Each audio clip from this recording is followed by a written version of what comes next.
Davos అంటే అదొక పారిశ్రామికలకు దిగ్గజాల యొక్క సదస్సుకు పోయారు వాళ్ళు. ఆంధ్రప్రదేశ్లో ఇదేదిగా ఏనాడు చూడాలి సదస్సునే. ఇక్కడ మనం చర్చ పెట్టాం. ఈ రెండు పార్టీలకి క్రమశిక్షణ సంఘం ఉంది, పొలిటిక్ బ్యూరోలు ఉండే, రాజకీయ విధాన నిర్ణయాలు తీసుకునేది. ఇక్కడ పొత్తు ధర్మం ఉంది.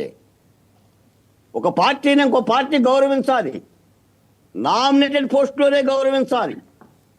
ఇంకా డిప్యూటీ సీఎం వరకు పోనక్కర్లా. మరి మాట్లాడుతుందంటే తాడదీయకుండా తొక్క అవతల వేయాలి. తెలుగులో చెప్పాలంటే ఎవడిచ్చాడు పర్మిషన్ అని అనాలి. అది కూడా భావ ప్రకటన స్వేచ్ఛ. జనసేన కేంద్ర కార్యాలయం నుంచి ప్రకటన వచ్చింది, ఎవరు దీని మీద ఈ ఇష్యూ మీద అనవసరంగా మాట్లాడమాకండి అని చెప్పారు. వాళ్ళు ఇచ్చారు. వాసుదేవ్ గారు జనసేన అసలు ఈ సంఘటనలో మొట్టమొదటి మాట్లాడలేదండి. మాట్లాడింది తెలుగుదేశం పార్టీ నాయకులే. జనసేన చాలా కంట్రోల్ చేసుకుంది. నేను మొన్న వాడ చెప్పాను మీకు.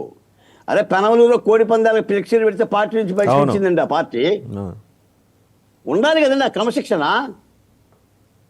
ఎందుకు మాట్లాడతారు సార్ అంతర్గత విషయాలు?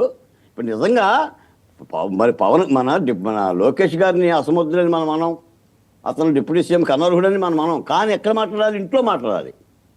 చర్చ ఇంట్లో జరగాలి, వీధిలో కాదు, బజార్లో కాదు. నువ్వు బజార్లో మాట్లాడావు కాబట్టి వెంకటేశ్వర రెడ్డి గారు కూడా మాట్లాడతారు. ఏంటో మీరు ఇద్దరు కొట్టుకుంటున్నారు. మీరు ఎందుకు వచ్చారా అధికారంలోకి? మేము 5గురికి ఇచ్చామా డిప్యూటీ సీఎంలు, మీరు ఇవ్వండి 5గురికి. ఇంకా దళితులకు కూడా ఇవ్వండి. ఆ బాలకోటి ఎవడు ఉన్నాడు, ఇది అడగకూడదా? అవకాశం రాదా? ఒక ముస్లింలకు ఇవ్వండి, ఒక బీసీలకు ఇవ్వండి. ఏ సామాజిక న్యాయం పాటిస్తున్నారు మీరు? మీరు 2 సామాజిక వర్గాలను చట్టపట్టాలు వేసుకొని పరిపాలన చేస్తే సరిపోతుందా?